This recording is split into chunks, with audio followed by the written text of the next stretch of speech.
really three parts. The first part is research.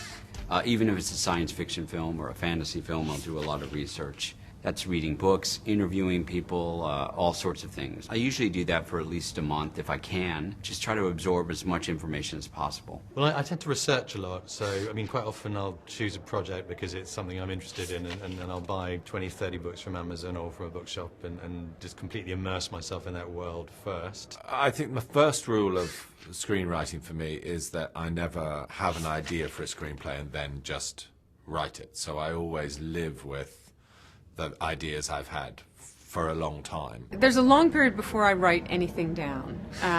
That's usually driven by character.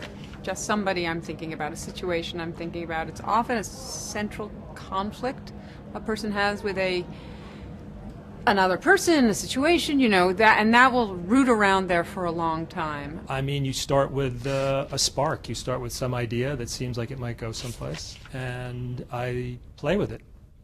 The analog really is very much to a painter, or I sketch. I sit at the computer and I play with an idea that interests me. Then I do cards. In the old days, I literally used to write down ideas for scenes, you know, on an index card, and I would color code them for different characters and put them on a cork board. Then I tend to do a card system where I'll read the book and break it down because I tend to do adaptations a lot. I remember when I was doing Warhorse, I had like 3 bits of information: the whole breakdown of the book, the breakdown of the screenplay that Lee Hall had originally written, and the breakdown of the stage play, and there was lots of card work. But now there's a variety of programs that I use. I use one on my iPad, and it just emulates the old cards, and you can drag and drop them, and that's just a little easier. Suddenly, I've got something that's starting to resemble a story, and then I see where the holes are, and then I start writing dialogue, and then I write more cards. And then for the cards, I go to an outline.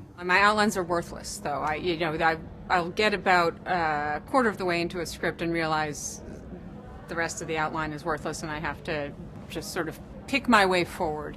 My ultimate destination rarely changes that dramatically. I usually know where I'm heading. It's a bit like a road trip. Like, you know where you're starting, you know where you're ending, and you think you know what cities you're going to visit along the way. I do work from an outline as long as possible, but based on the theory that to screw up an outline is less heartbreaking than to screw up a screenplay. And somehow I like to hold off writing a screenplay for as long as possible. And typically, I guess for a film, the outline will be anywhere from 20 to 30 pages, and that's usually the most exhaustive, sort of, you know, depressing part, because that's where you actually have to figure out A to B to C what comes next.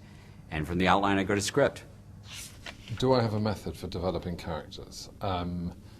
If I can hear their voices, I don't mean that to sound pretentious, but either I can or I can't hear someone's voice. And if I can hear their voice, then I can talk in their voice in my head. And as soon as I have that, then I can find a way in. I know that some writers will sit down and they will write kind of character biographies or things like that, and I don't do that. I start through plot in terms of who they are and what they're doing, and then inevitably what happens while I'm writing the script, the character kind of, you know, bubbles to the surface.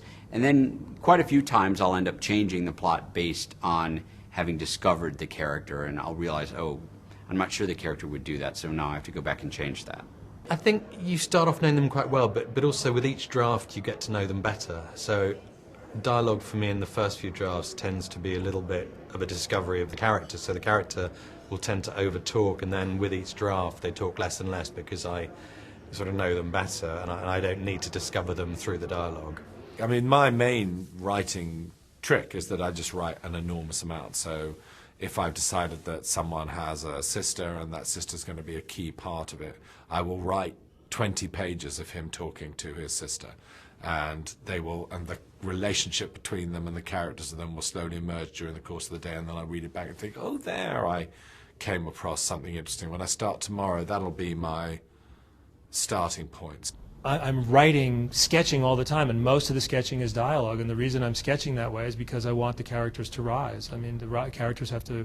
Writers always talk about the characters taking over their story or taking over the film, and it really is true. You really need. They need to come alive. The movie is going to be about them. This will sound very touchy-feely, but I meditate. I do transcendental meditation every morning for about 20 minutes, and that kind of centers me. And then I'm a big tea drinker, so I think a lot of writers have their sort of process or their rituals, and so mine every morning is I meditate and then I make green tea. You know what I do? I try to do things that require very, very little attention. I find grocery shopping is excellent, honestly, because you can go through the market, you know where to get, the cornflakes, and that so you're doing something. You're not looking at it directly. But it doesn't take so much concentration that it distracts you. I have had more things figured out in the aisles of the supermarket or gardening. Having baths is helpful. Listening to pop music is something I do hugely. Sometimes walking. I know all the plots of Love Actually I thought up while I was walking along, as I had a damaged back and I had to walk a lot, and I thought of all those stories without writing anything down. My own personal rhythms are that I write early in the morning. So anything else, and I write pretty much every day. I get up kind of ridiculously early. I start working around 4:30 in the morning. My writing kind of habit is that I generally start at about 7:30 in the morning and knock off at about 2. There's almost nothing of any use that I do after midday. But if I get a couple of hours of work done, kind of in that dark time when nobody else in the world is awake, I find that I can sink in deep enough to it that I can pop up and do life things and then concentrate again. And then I usually work until 2 in the afternoon, take a little break.